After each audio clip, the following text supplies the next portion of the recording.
तो रात में पहाड़ कैसे होते हैं ये देख लीजिए मेरे साथ। दरअसल हुआ ये है कि हम नैनीताल से काठगोदाम के रास्ते में हैं। हम एडवेंचर करने की सोच रहे थे, मैं और मेरे मित्र हैं अनुराग। तो हमने सोचा, हमने अपनी कार काठगोदाम में लगा दी और फिर हम लोगों ने बाइक रेंट पे ली और फिर सोचा कि रात को देखते हैं कि पहाड़ कैसे हैं।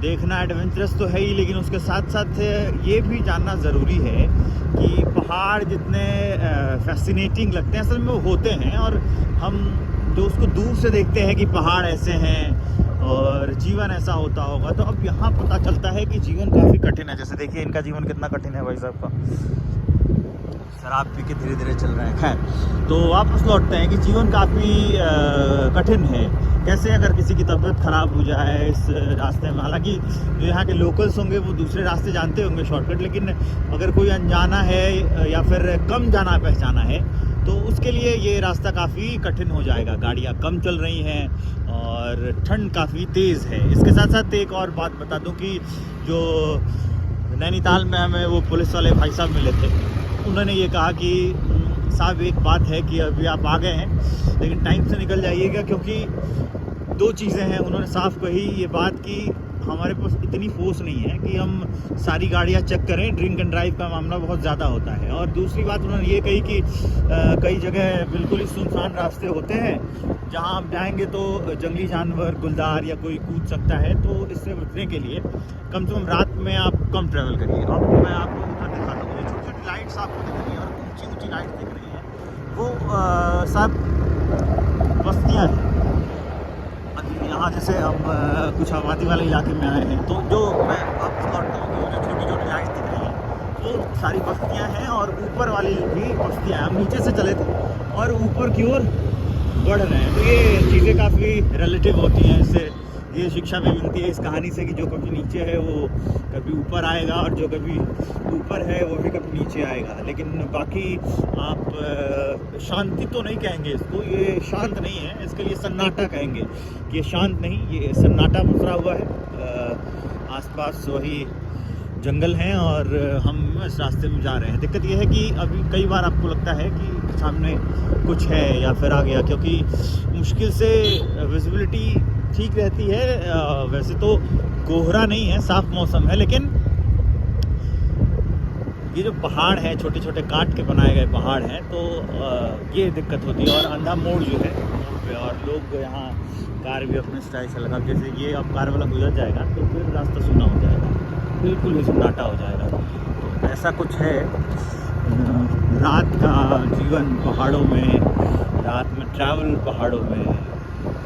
कार से आए फिर भी ठीक, बाइक से आए फिर भी ठीक, लेकिन वही है कि बाइक से आते हैं तो आपको दस्ताने और सारी चीज़ें पहन के बांध के खुद को आना पड़ेगा, क्योंकि ठंड बहुत ज़्यादा लगती है, तापमान गिरता जाता है, ठंडी हवाएं, बिल्कुल ऐसा लगता है कि आपका बदन चीर देंगी, आर पार हो जाएंगी, घुस जाएंगी।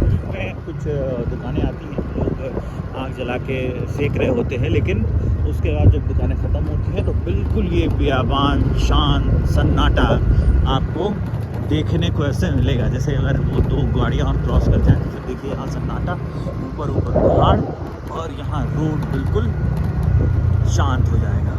उधर आपको जो लाइट्स दिख रहे हैं वो बस्तियाँ हैं, नीचे जो आपको दिखाऊंगा लाइट्स वो भी हैं, और बीच का ये आगे का वीडियो हम दिखाएंगे। एडवेंचर हम लगातार कर रहे हैं। अच्छी बात यह है कि एडवेंचर के बीच में कोई जंगली जानवर नहीं मिला, नहीं तो ख़तरनाक ही एडवेंचर हो जाता।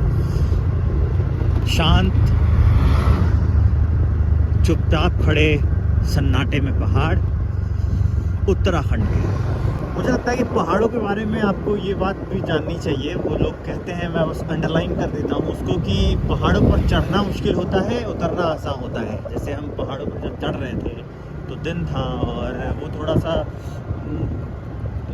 मतलब हमें ताकत लगानी पड़ रही थी, और जब हम पहाड़ों से उतर रहे हैं तब बड़ी आसानी से स्मूथली धीरे धीरे धीरे धीरे लगातार उतरे जा रहे हैं। जहाँ पे घनी बस्तियाँ आती हैं वहाँ का तापमान भी अलग मिलता है, रौनक तो रहती है, लोग अभी जगह रहते हैं, लेकिन जैसे ही ये बस्तियाँ ख़त्म होती हैं, छोटी छोटी, मतलब मुझे लगता है कि 50+ दुकानें होंगी, लेकिन 100 तो नहीं होंगी, तो उतनी ही होती है दुकानें। और बस एक ये ठिकाना और उसके बाद फिर शांत बिल्कुल। उसके बाद आप चलिए पहाड़ों पे रात को चलना तो ठीक है, बस थोड़ा संभल के चलना होता है, लेकिन वो बात काफ़ी अहम है कि पहाड़ों पर उतरना काफ़ी आसान होता है, चलना ऊपर की ओर चढ़ना काफ़ी मुश्किल होता है। ये हम फील कर पा रहे हैं। एक और अहम बात मुझे लगता है कि आप लोगों के साथ शेयर करनी चाहिए। मेरे मित्र ने बताई, अभी कुछ देर पहले मैं ड्राइव कर रहा था, फिर कुछ देर के बाद इन्होंने कहा कि विवेक भाई दीजिए मैं ड्राइव करता हूँ, कुछ देर आप अपने ब्लॉग्स बना लीजिए, वीडियो बना लीजिए। तो मैं जब मैं बना रहा था तो इन्होंने काफ़ी अहम बात एक नोटिस कराई कि ये जो नीचे है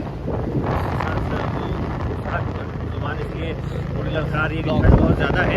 नीचे जो है ये लाइट के ब्लॉक, सड़क बताई गई है, जो लाइट्स लगाई गई हैं, लाइट्स के ब्लॉक, लाइट्स के ब्लॉक्स, हाँ वो लाइट्स के ब्लॉक्स है, वो काफ़ी अहम है। और बगल में वो जो आपको चमकता हुआ दिखेगा, पहाड़ों में जब आए तो इसका भी थोड़ा ध्यान रखिए कि वो थोड़ा दूर तक दिखे। आप मेरे कैमरा में देख सकते हैं कि कैमरा में कैसे दूर तक वो चमक रहे हैं। तो वो जो आपकी कार या बाइक या जो भी आपकी व्हीकल है उस पर दूर तक चमकता है तो उससे दूर का अंदाजा मिल जाता है। हालांकि व्हीकल उस पर डिपेंडेंट नहीं रहा जा सकता है, क्या पता कहीं फट गया हो या फिर कुछ हो, लेकिन हाँ एक ये अहम वो मतलब कह सकते हैं कि कारक है जिसको आप देख के आप अपने जो सफ़र को एंजॉय कर सकते हैं। और पेट्रोल पंप तो आप देखिए, हाँ पेट्रोल जल्दी मिलता नहीं है, तो प्लान करके चलेंगे आपकी गाड़ी का एवरेज कितना है, कितना आप तेल लेंगे तो कितने देर में पहुंच जाएंगे, ये सारी चीज़ें भी देखनी होती हैं। दिल्ली 289 और हल्द्वानी 22, यानी कि हम अपने से पास पहुँच रहे हैं। तो ये जो लाइट चमक रही है ये भी काफ़ी अहम है, इसका भी ध्यान रखिए जब आप पहाड़ों में हैं और रात को ड्राइव कर रहे हैं तो खास करके। तो लाइट्स वाली बात तो हमने बता दी। उसके अलावा ये जो साइन बोर्ड्स होते हैं ये भी काफ़ी इंपॉर्टेंट होते हैं, इनका भी ध्यान रखा करिए। साइन बोर्ड्स आपको बताते हैं कि कहाँ से मुंडा है, कब कितना मोड़ है, कब तीखा मोड़ है, कब कब दाएँ जाएँगे, कब बाएँ जाएँगे, पूरा घूमना है, हल्का सा टर्न लेना है। ये भी काफ़ी इंपॉर्टेंट है जब आप पहाड़ों में आते हैं उस वक्त के लिए। तो ये जो लाइट्स लगी इनका तो ध्यान रखिए, लेकिन साथ साथ साइन बोर्ड्स का भी ध्यान रखिए। थोड़ा चमकीले हैं, ध्यान बनाए रखिएगा तो रास्ता जो है वो आसान हो जाएगा काफ़ी। उस पर आपको स्पीड लिमिट लिखी हुई मिल जाएगी, रास्ता लिखा हुआ मिल जाएगा, तो इससे आपको आसानी हो जाएगी।